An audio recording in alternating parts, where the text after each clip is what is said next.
Welcome, fellow explorers. My name is Christian Alexandersen, and this is Hemlocks to Hellbenders, a podcast highlighting Pennsylvania's parks, forests, and great outdoors. Here in Pennsylvania, it's hard to throw a pinecone without hitting a hunter or fisherman. Gun-toting, camo-clad men and women are common sights during the hunting season, and it's not unusual to see hundreds of fishermen out at freshly sucked ponds when the season kicks off. But there's another breed of outdoor sportsmen that are often forgot about. Unlike the millions of hunters and fishermen in the United States, they number less than 200,000. They hunt their prey not with rods and reels or bows and guns, but with traps. This episode is all about Pennsylvania's furtakers, what they trap, why they trap, and the state of the hobby here in Pennsylvania. I'm excited to welcome Dan Lynch to the podcast. Dan is a member of the Pennsylvania Trappers Association. Dan, thanks for joining the program. Thanks for inviting me. How did you first get involved in trapping? I first got involved in trapping probably when I was about 12. I had my dad wasn't a big trapper or anything, but he did tell me about trapping when he was in elementary school, middle school, and it kind of got me interested. And so the first opportunity that I had to get a couple of traps, I think they were probably like number 0 long springs, tiny little traps. I did it and probably caught my first muskrat that first year, and I've been hooked ever since. What is it about trapping that appeals to you?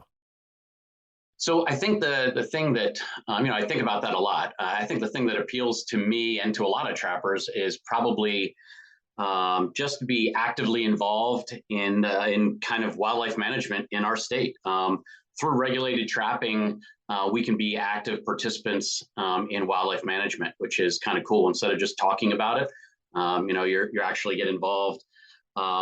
It allows us also, trappers, and myself obviously included, it allows me to help other people. Most of my trapping is done when people contact me about what they perceive as a nuisance critter, whether it's something that is eating chickens. I mean, I love free-range chickens because that gets me lots of places to trap. And so helping others and just being an active participant. I get to spend a lot of time outdoors observing things that a lot of people don't get to do. Hunters can do it, hikers can do it, but when you're trapping, you're trying to find specific tracks and trails and scat and sign that you really have to pay attention to. So I just enjoy that aspect of it.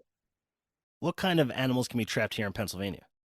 So in Pennsylvania, there are 13 furbearers. We call them furbearers, furbearer species that you're allowed to trap. If you look in the Game Commission Digest, there's 16 listed as furbearers.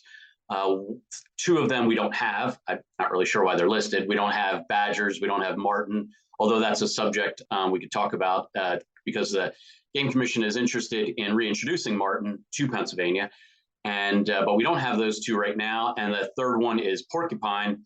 And porcupine can be hunted, but not trapped. So there's 13 out of those 16 that you can trap. They're the coyote, red fox and gray fox, weasel, mink, fisher, otter, bobcat, possum, raccoon, beaver, muskrat, and skunk. Those are the 13. Do you hunt and fish as well, or do you just trap? No, I do all of it. I hunt for just about everything out there, archery, gun, you name it. I also fish for everything in Pennsylvania and a lot of other states. And I camp, my wife and I camp and hike, and she actually is an active participant as well. We do a lot of this stuff together. But yeah, I'm really into pretty much everything outdoors. You want to control all the wildlife populations. Well, sort of. Maybe not control them, but be an active participant for sure. Yeah. Take me on a typical day of trapping. What's involved? What do you consider a successful day?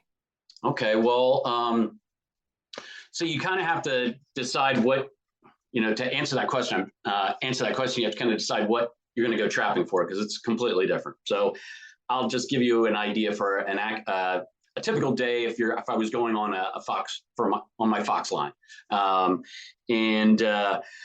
So if I've already started trapping, okay, so it's not day one. Day one is, a lot of prep. There's a lot of prep that goes into getting ready to go trapping, getting permissions, all that kind of good stuff. I visit pretty much all of my permissions, maybe once or maybe twice prior to actually going there to see if there's been any changes in the habitat.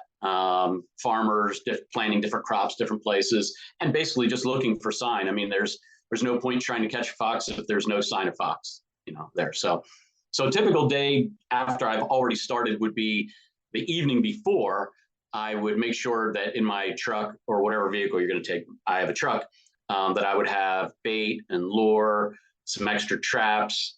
I like to try to keep things as organized. I mean, I'm not retentive about it, but I like to keep things as organized as possible. It makes things go more quickly on the line and be a little bit more efficient. And it was different. It's a little different now that I'm retired. Prior to being retired, I did all of this stuff in the dark before I would go to work. So I would start at 3:00 in the morning, get up in the morning, probably leave the house by 3:30 and to get back by 6 so I could take a shower and go to work. But basically I'm going out to different properties, and I try to set them up so that I don't have to walk very far from my vehicle if I can. Animals are lazy like we are. They're going to try to take trails and roads. So there's really no point in parking and then walking half a mile unless you have to. So if I can drive right up to the spot where I'm going to put my traps, that's perfect. Many times you can then actually see the trap if you're close enough without actually getting out. So I don't have to leave any sign or smell of me out there. Animals are used to vehicles. They're used to the smell of tires and all that kind of good stuff. It doesn't mean anything to them, but I prefer to not have a lot of my smell right next to the trap if possible. So if I have a fox, I'll dispatch the fox. I will remake the set. And the set, so I use the word set two different ways. One is to actually set a trap, to physically set a trap, to open up the jaws and set it. And then once the trap is placed in the ground or in the water, wherever you're trapping, and maybe you cover it up with grass or dirt or whatever, that is called a set. So, everything there is a set. But sometimes when I'm talking to people about trapping, I just use the word set, and they're like, I thought you just said you're setting a trap. I'm like, yeah, I am. So, and then I will check all the traps, dispatch any critters I have, remake the sets, and just be on to the next spot. And a typical day might be 6 to 10 stops, 6 to 10 properties in a day. And probably on my line, probably 2 to 3 hours a day, including driving. I try to make sure that my travels go in a loop, so it kind of brings me back, so I'm not going all the way out trying to backtrack, things like that.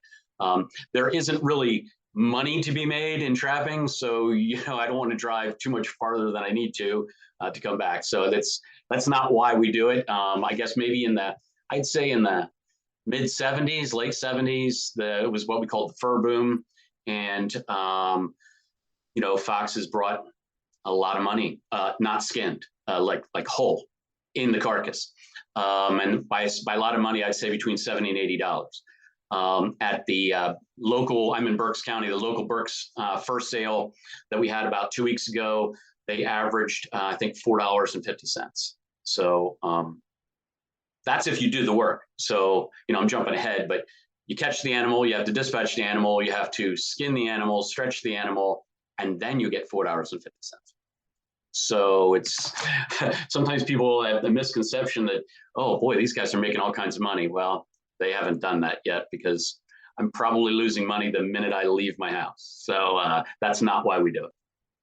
Like any good hobby, you have to lose money. Yeah.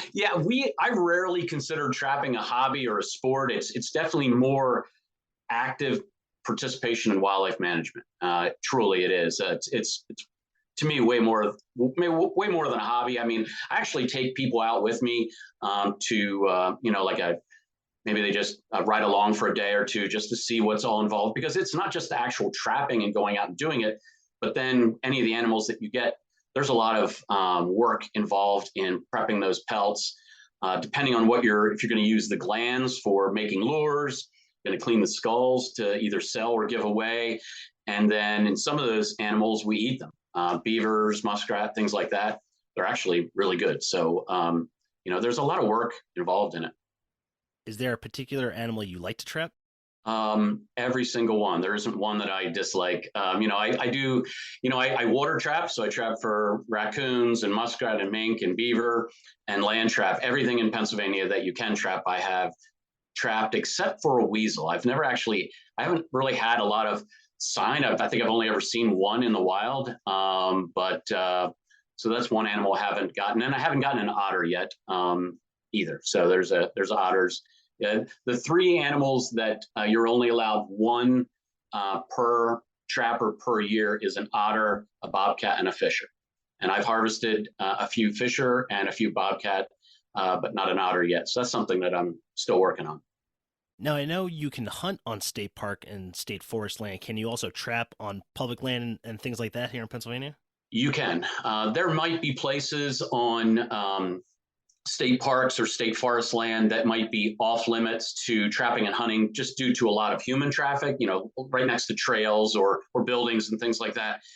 But on most state game lands that the Game Commission owns and state parks and state forests that DCNR owns, you're allowed to hunt and trap. If you aren't, then they put specific signs up telling you that you can't. There's still what we call a safety zone. There's a safety zone in hunting and a safety zone in trapping, distance between a building and where you can place a trap. In Pennsylvania trapping, the safety zone is 150 yards or 450 feet, which is similar to gun hunting in Pennsylvania. What kind of misconceptions do people have about fur trapping? Yeah, there's a lot of misconceptions out there. I would say that one of the misconceptions is that you can do it at any time of the year. They don't realize that what I'm talking about is regulated trapping. So it's not just you just go trap and do whatever you want whenever you want. It's actually a very short season.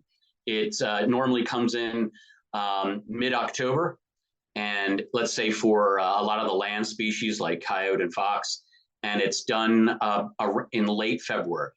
Okay, so some of the other animals are only like November to January, muskrats and mink, and then beaver starts the third week in December and goes till March 30th this year. So it's designed to make sure that the animals that we're trapping are not dependent on their the female anymore. Okay, the adult female, they can go on their own. So if you were to trap the female, the young would still be able to take care of themselves. And it's also designed to trap the animal when the fur is at what we call prime. So if you're going to utilize the fur to make clothing or something like that, it wouldn't be good in the summertime. It's only good in fall and late winter. So that's the reason. So that's a huge misconception that people think that you can trap anytime you want. Another would be that you can trap any animal. I had already said there's only 13 that you can trap. They picture a foothold trap. First off, lots of people call it a leg hold trap. It isn't a leg hold trap. Okay, it is a foothold trap. It's not designed to catch the animal by the leg. It's designed to catch the animal by the foot. And you choose the size of the trap depending on the size of the animal that you're going after.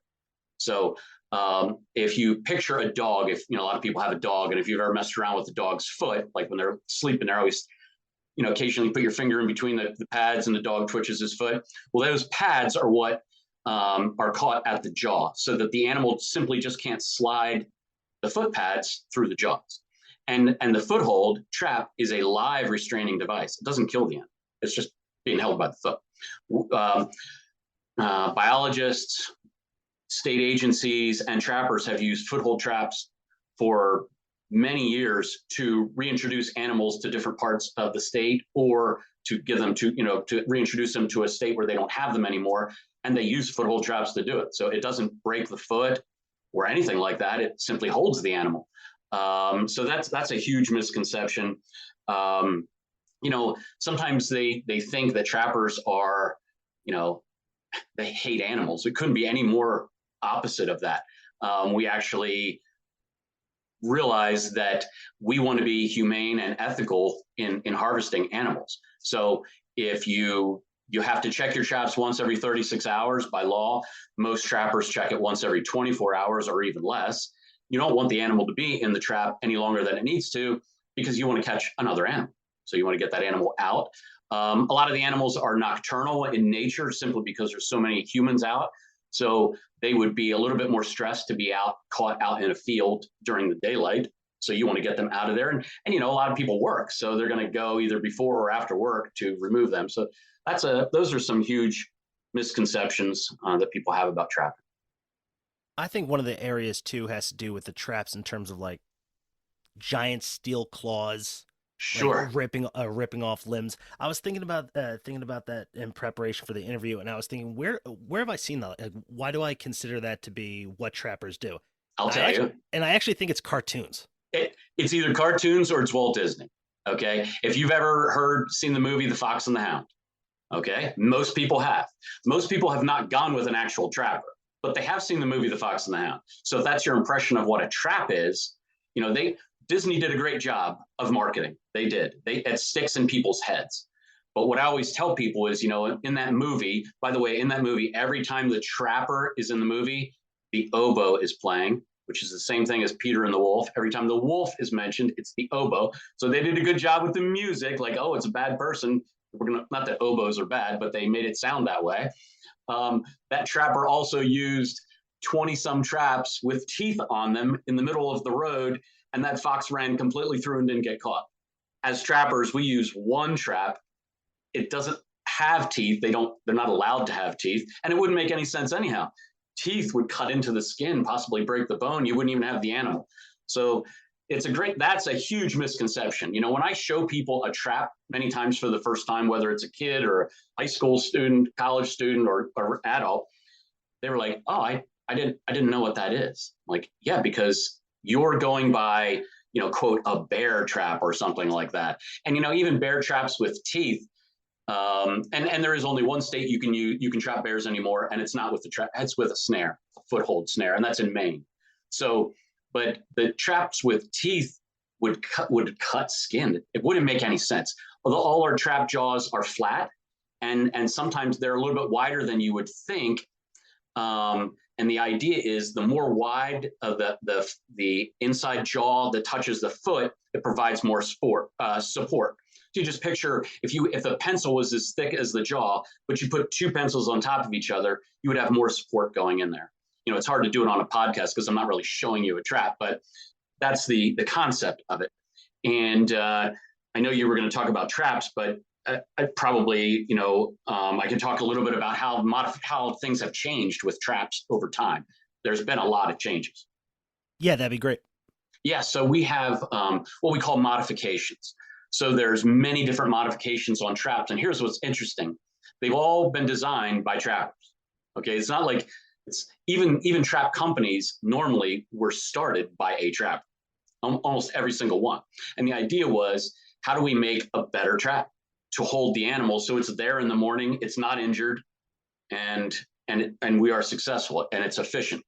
So by making sure the jaws are flatter and thicker, that's a big thing. Sometimes they put rubber strips inside the jaws. So they call it a soft catch or rubber jawed trap.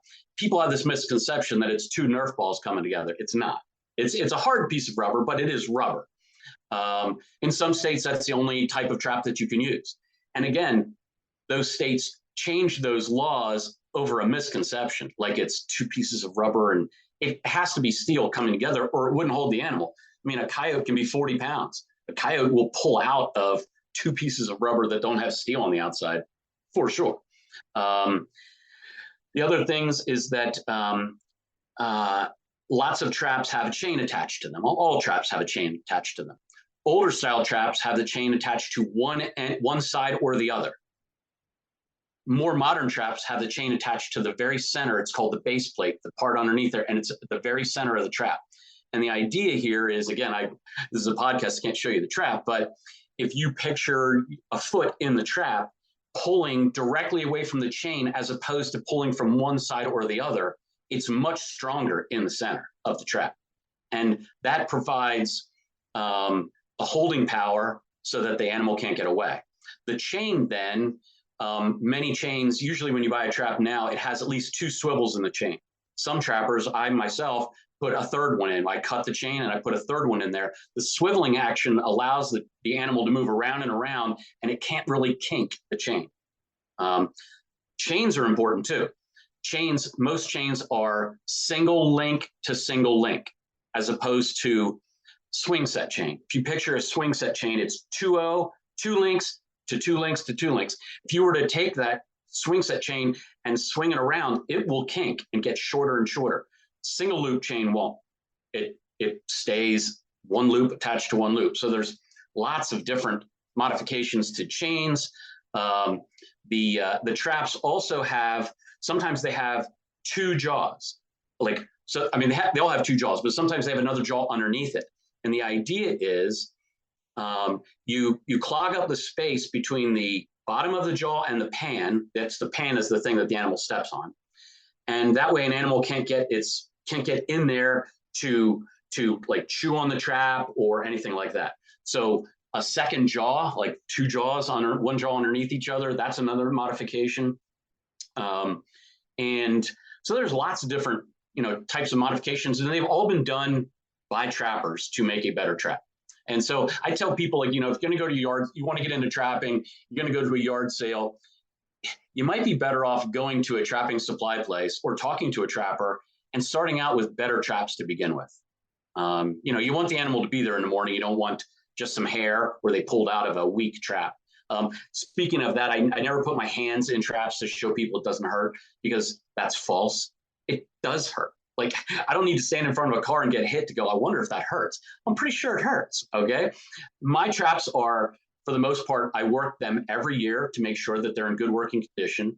I clean them off after every trapping season, and then I dip them or dye them so that they don't rust. It's not so much to camouflage from the animal, because they're buried underneath grass or dirt. They don't see them.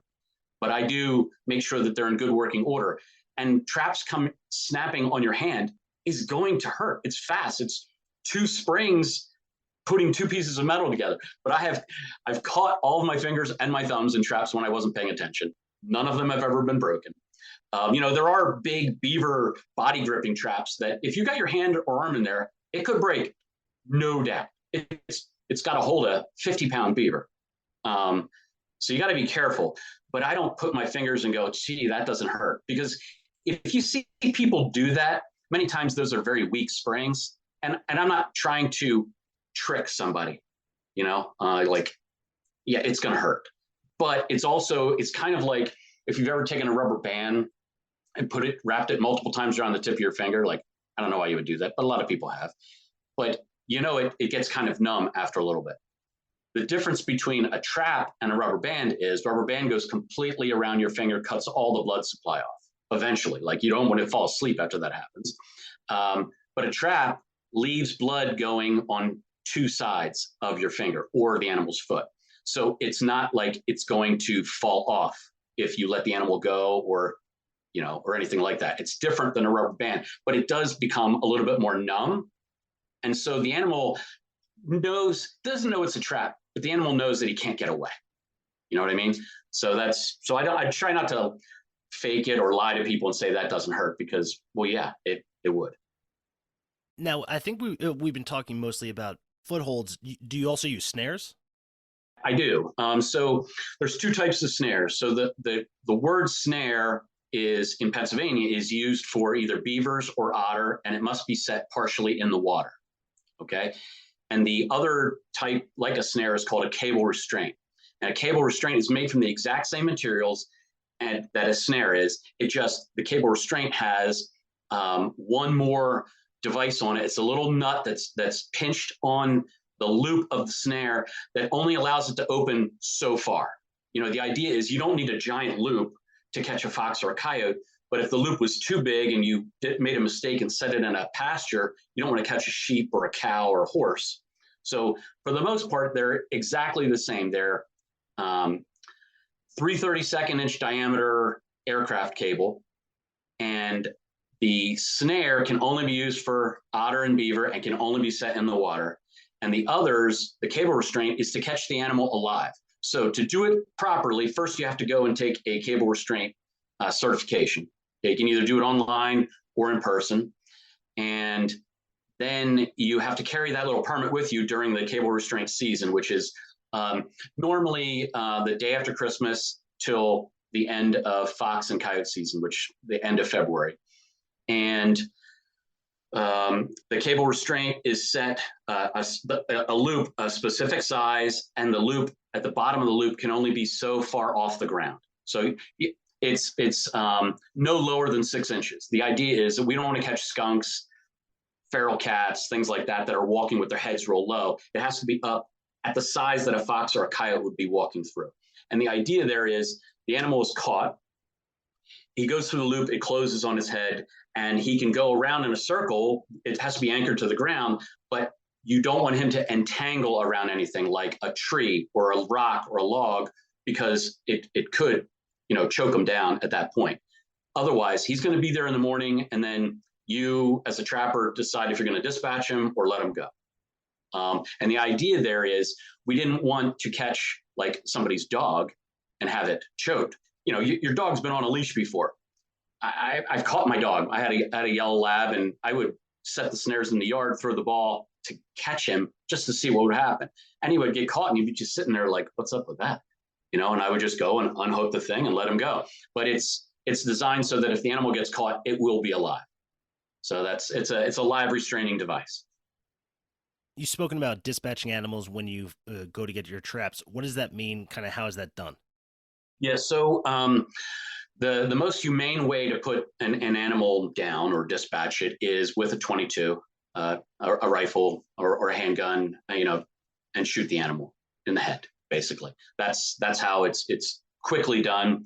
Might be a little bit of blood, where you're trapping there, but it's not like people are like, oh, I don't want any blood on the ground. Well, you're going after predators. Blood means nothing to them. That's, if anything, it could be an attractant. So we want to do it quick, and you're also not trying to mess up the hide of the animal if that's the whole point of you getting it to sell the hide or whatever. But that's normally how it's dispatched. If it's in a live restraining device like a cable restraint or a foothold trap. If it's in a body gripping trap in the water, has to be set in the water. An animal like a mink, muskrat, beaver is going to swim through it, and they will be dead when you get there.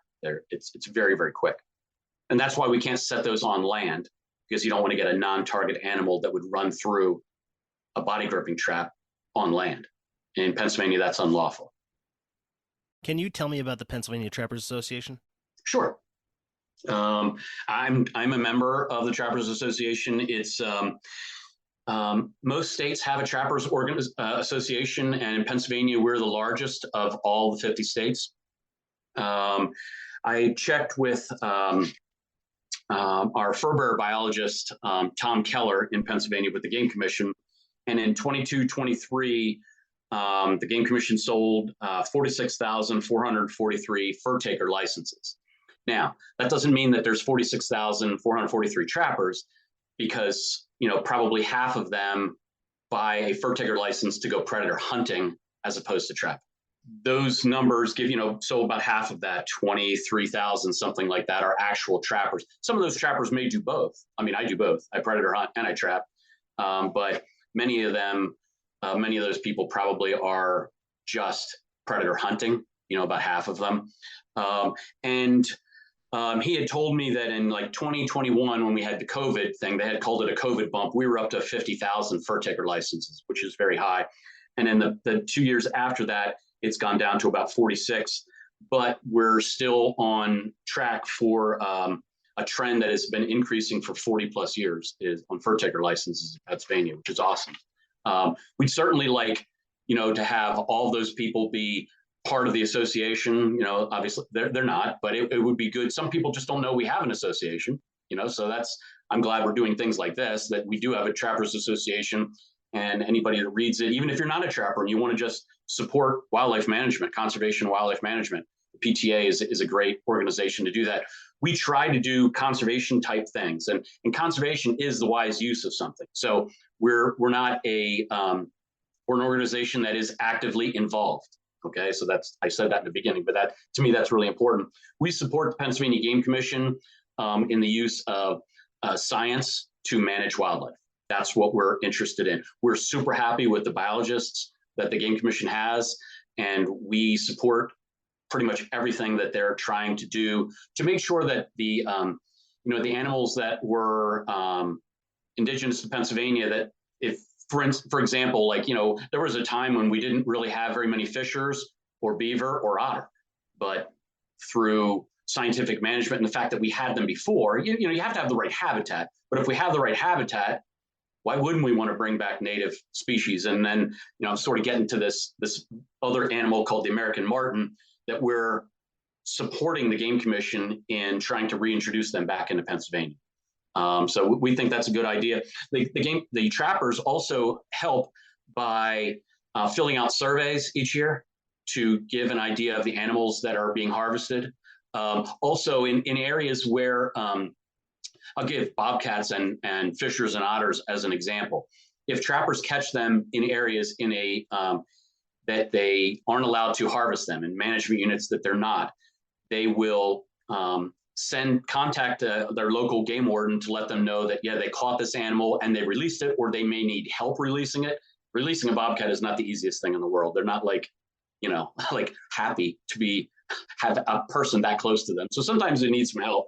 But all that data goes back to the Game Commission, letting them know that, hey, maybe these populations are increasing in wildlife management units in addition to the ones that we can harvest them in, and in hopes that we might be able to increase the management units. So the trappers actively try to help the Game Commission with that kind of data, which is hard to do when you don't have enough, let's say, a lot of biologists or technicians going out there doing it. You've got trappers in all 67 counties that are doing that kind of thing. So that's a little bit about the PTA. One thing that's really important is that we have 12 different districts that we divide the state in. So we've got an awesome website, patrappers.com, and then a really active Facebook page. So there's all kinds of stuff that is being put on the Facebook page that's pertinent to trapping and the association. How would you describe your members? So I'd say that the members are getting more diverse. Okay, we're trying. We've always been trying to bring a lot of youth into the organization because it's a little different than fishing. Let's say. I mean, fishing. I can give you. You could be a pretty young kid. I give you a fishing rod, and you could go down to a local creek or pond and pretty much figure it out on your own. It's a little more difficult in knowing how to set traps, where to get the traps. It's not like you go to Walmart and buy trapping stuff. They don't have it. There's not a big enough demand. If there was, they would have it at Walmart, but they don't. So that part's difficult. You almost need to go along with somebody who does it. And like I said, we've got, forget how many million, 12.5 million people in the state, something like that, and 46,000 furtaker licenses. 23,000 of them are trappers. How do you connect with the 23,000 people out there? It's not that good, So I would say that we're always trying to expand our youth, but also trying to expand more women in trapping as well. So we're trying to promote anytime there's an organization that wants to do women in the outdoors type things. If the PTA can help sponsor something, that's what we're interested in doing. So for a fact, we have trappers in all 67 counties, but, I already said total fur taker trappers might be somewhere around, half of that 46, something like that. So I would imagine my age, we have a lot of trappers my age. We need more younger trappers. Teddy Roosevelt once said, "In a civilized and cultivated country, wild animals only continue to exist at all when preserved by sportsmen." How is the Pennsylvania Trappers Association and its members involved in conservation efforts? Well, I think one of the ways that we are involved in the conservation efforts is, like I said before, really helping to support the Pennsylvania Game Commission and their efforts to make sure that we have good regulated trapping seasons for all those 13 species. Hopefully, maybe, reintroduce martens, and 15 years down the road, there might be a trapping season for martens. Who knows? If they take, I have no idea if that's going to work, but we support that conservation effort in our state. Trying to make sure that all of our members are ethical and responsible and follow all the rules and regulations is really important too. When we're out in the field, if we see somebody doing something wrong, whether you're a hunter or a fisherman or a trapper, You can't just go, hey, well, boy, that's a real shame. You got to step forward sometimes and do the right thing. Either go tell that person right away that, say you see them trapping too close to a building, or maybe take something that wasn't in season and literally walking out. There's not enough game wardens out there that they're going to see all of that. But trappers and hunters and fishermen or hikers, just people outdoors, if you see something, say something about it. So I think that's kind of an important conservation effort. Most of the hunters and trappers and fishermen in Pennsylvania are doing the right thing. There's probably a small percentage that aren't, but those people can give a black eye to a lot of different other organizations by, that's what makes the headlines. Not all of the successful trapping and all that kind of good stuff, you don't really hear about it, but sometimes somebody does something stupid and that makes the headlines. So we got to cut down on that kind of thing. It can also be somebody who's just not educated enough. Like maybe they passed their tests and maybe they're doing the right things, but they just didn't know, or they forgot, or they're new to the hobby. So they might not necessarily know, and having somebody who's more experienced with them, or, participating in the hobby near them, can really help those people out. Sure. And when we get together at our district meetings, I'm in District 11, which is Berks, in that area, and Lancaster and that kind of stuff. We try to make sure we bring somebody new to the meetings, or make sure we take them out on the line and get them interested, so they know exactly what it takes to do it, and to do it correct. The one thing that we have today that we didn't have 50 years ago is the internet. You can learn an awful lot, but you can't necessarily become proficient on the internet. You actually have to go out and do it. So the internet is really good. Sometimes, however, even magazines and things, but sometimes what's lawful in another state is not lawful in this. So we're highly regulated. We have a lot of regulations in Pennsylvania. And that's one thing that, that folks don't really understand. They think that the animals that we're trapping, let's say, might be endangered or threatened. Couldn't be farther from the truth. None of the animals that we trap in Pennsylvania are endangered or threatened. We actually have a lot of all of those species. Otherwise, we wouldn't trap them. What are the benefits of trapping? Some of the benefits to trapping, we can, as trappers, we try to manage species so that they are sustainable. Okay, so not in all species, but in some species, if you have high populations of them in close quarters, and they get some sort of disease, it will spread quickly. So and it's not all species, but I can talk about like raccoons and red fox.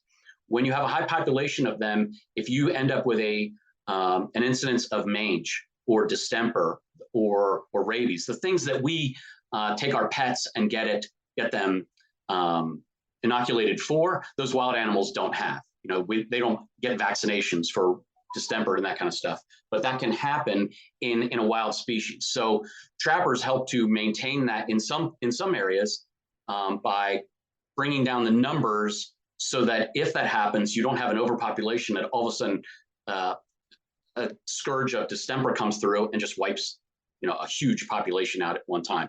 In addition to that, when those animals have rabies or distemper or things like that, and they get around people or pets, that can be transmitted to domestic animals too. So that's one thing it does. If you're a farmer or a rancher, or you just have what I had said before, free range chickens, I always love that, because I always think, if you really like your chickens, you might want to keep them in a pen, but that's okay.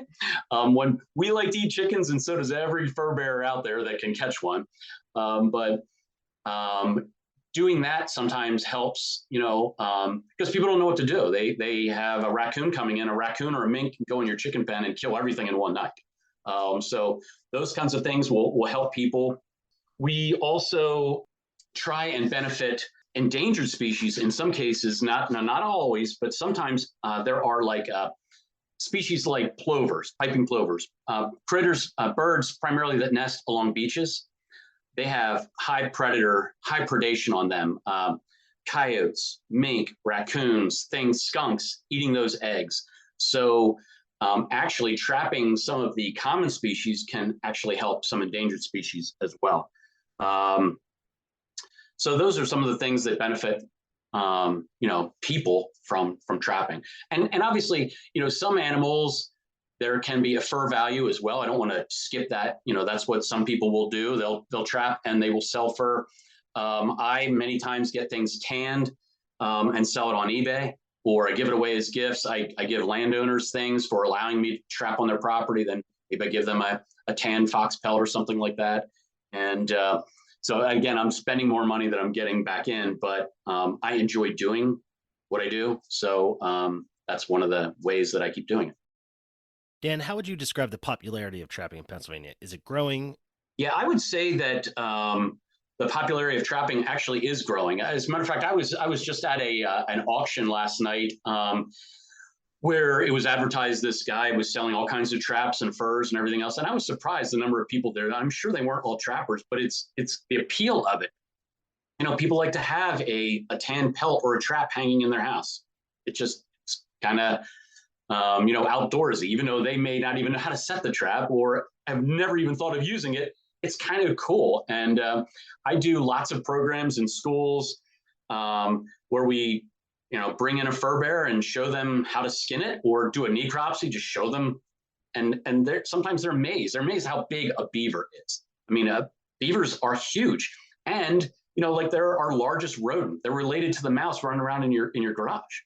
And until you actually see one up close and you see all the different characteristics of that beaver, that the adaptations, webbed hind feet with a split toenail for combing their fur, and huge incisor teeth. They don't really know a whole lot about it until they actually get to witness it. So I say the popularity, for sure, by looking at the fur taker sales, is going up. Let's say I want to get into fur trapping. Mm-hmm. I didn't grow up with it. It's not my family. My dad never taught me. Who should I reach out to? How can I safely get involved into it? Okay, so I got a couple different answers for that. One is definitely go on our website, patrappers.com, and then hit the Facebook thing and page down. If you go on our website and you hit districts and click on that, there's a drop down and it'll show you a map of the state, and it'll show you, which district you're in. We also have a list of all the district directors, emails and their phone numbers. Call them, say, hey, I'm interested in learning about trapping. Is there anybody who could spend some time and show me? And yes, there will be in every single district. Here's something else that's kind of cool. This summer in Shippensburg, and I get the dates here, June 15th through the 17th, we have what we call the rendezvous. So it's an old-fashioned term. If you've ever watched Jeremiah Johnson movie on TV, they go to rendezvous. Well, we still have a rendezvous every year. It's our state convention, and it's going to be out in Shippensburg, and there'll be, I don't know, a couple hundred vendors, a couple hundred tailgaters selling things off the back of their vehicles, and then all kinds of free demos, demonstrations of everything from trapping, everything from a weasel to a beaver, as well as skinning them, showing up how to put up the fur. There'll be things on how to make things with your fur. Like, so you want to make a hat, you want to make mittens or something like that. That is an awesome thing to go to. Plus, each one of those districts, I think there's 7 of them listed right now, have free trapping weekends. So you go there and it might be 15 to 20 people, and you learn all about trapping for a day and a half or 2 days. And it's free. We're trying to, it used to be a long, long time ago, nobody wanted to tell you anything. It was their secret. Well, there really aren't a whole lot of secrets anymore. It's you got to go out and actually do it. You can learn everything you can on the internet, but you still didn't actually get your hands dirty. You literally need to get your hands dirty. And these districts all provide this free trapping instruction, which is really cool. So on our website has people's names and emails to contact, no matter where you are in the state. Here's something also that I think is kind of cool. We did talk about a couple of the key messages that I like to talk about trapping is that, the animals aren't endangered. But our agency, the Game Commission, and all the other state agencies get involved with these things called BMPs, best management practices.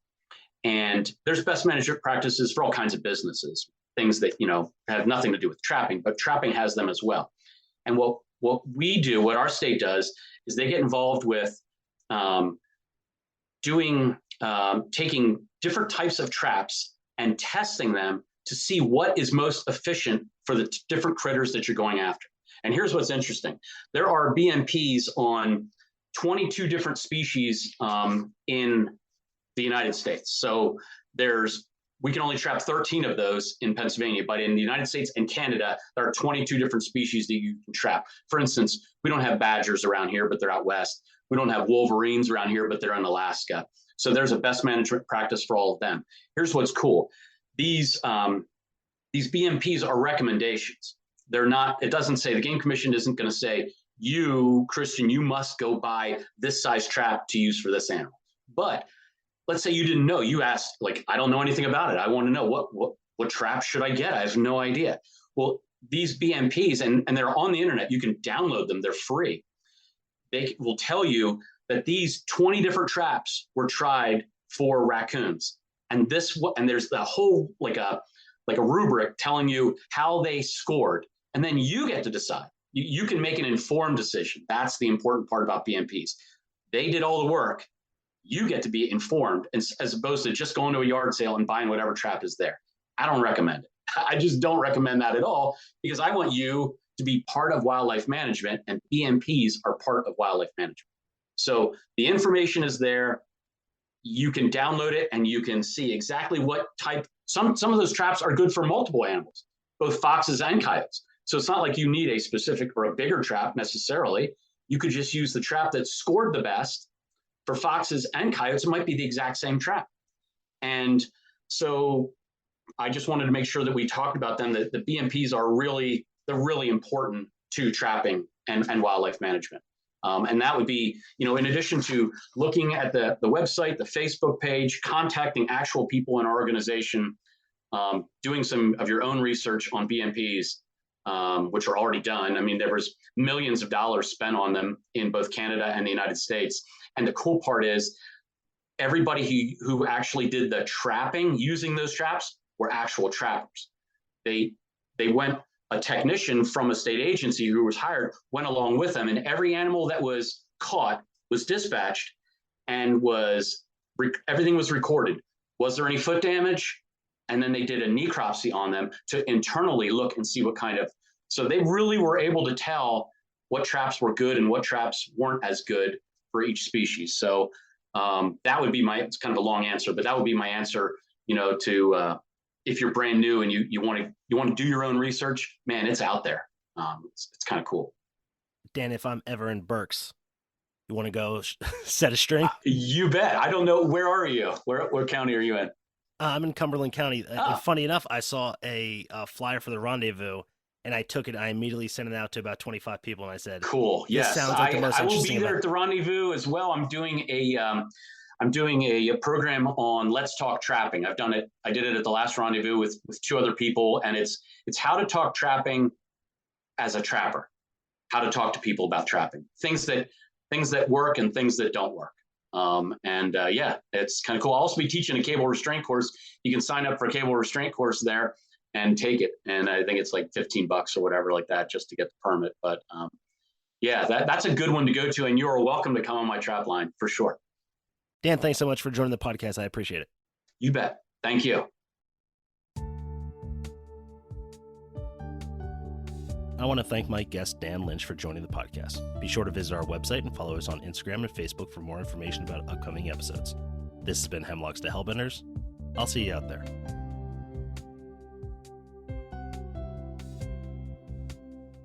Hosting, production, and editing by Christian Alexandersen.